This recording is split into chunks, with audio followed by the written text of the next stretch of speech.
दुपारच्या वेळेला मी इथं मसाला वाटत होते, तर लसूण कोथिंबीर आणि खोबऱ्याचं वाटण मला करायचं होतं। खोबरं आधी वाटून घेतलं कारण खोबरं बारीक व्हायला जरा हेच होतं, जास्त वेळ लागतो म्हणून। वरून लसूण टाकलं, कोथिंबीर धुवून टाकली, आलं टाकलं आणि छान असं मिक्स करून वाटून घेतलं, साईडला काढून ठेवलं। आणि फक्त लसूण आणि कोथिंबीर पण थोडंसं वाटून घेतलं, बारीक करून साईडला काढून ठेवलं। आणि मला थोडंसं काम होतं, माझे थोडेसे ड्रेस फिटिंग करायचे होते आणि एक स्वराजचा कुर्ता पण होता, तो लहान असताना एक कुर्ता घेतलेला, तर त्याच्या बाह्या ज्या आहेत तर त्या कमी करून घेतलेल्या होत्या, आतमध्ये उंची कमी करून घेतली होती त्याची, तर त्या उसवल्या आणि परत आहे अशा केल्या कारण आता त्याची उंची वाढली म्हणून। आणि हा एक ड्रेस होता माझा, थोडासा फिटिंग करायचा होता, तर एक टिप टाकली होती, नंतर दुसरी टिप त्याच्यावरती टाकून घेतली। तर यांचं काय चाललं होतं बाहेर, हे जे कोंबड्याचं कुऱ्हाड आहे तर त्यामध्ये एक कोंबडा कोंडलेला होता, त्याला आज कापायचं होतं म्हणून।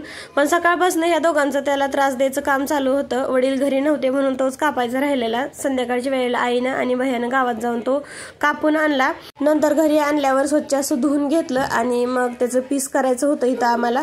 तर हे जे पीस होते ना तर ते खूप मोठे मोठे होते आणि त्याचे छोटे करायचे होते, म्हणूनच वेळानं कापायचं काम इथं चालू होतं।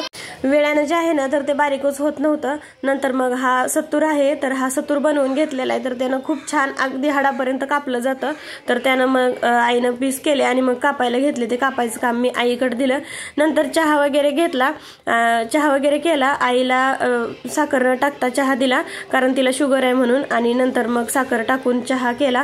मुलांना चहा टोस्ट खायला दिले मी आणि बहिणीने पण चहा घेतला। माहेरी आलं ना असंच होतं, आम्ही खूप खात सुटतो, दिवसभर खायचं आणि नॉनव्हेज वगैरे पण खूप जास्त खायचं होतं।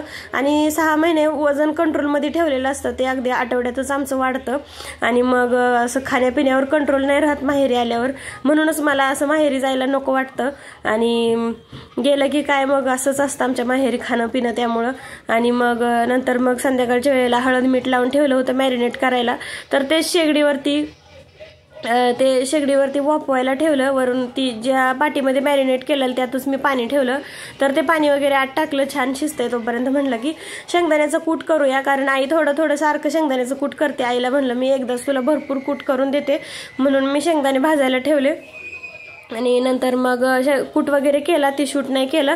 नंतर आईने छान अशी भाजी बनवली, रस्सा वगैरे, आणि नंतर मग भाकरी केल्या तिने आणि आम्ही जेवण केलं। व्हिडिओ आवडला तर लाईक करा, शेअर करा, बाय बाय।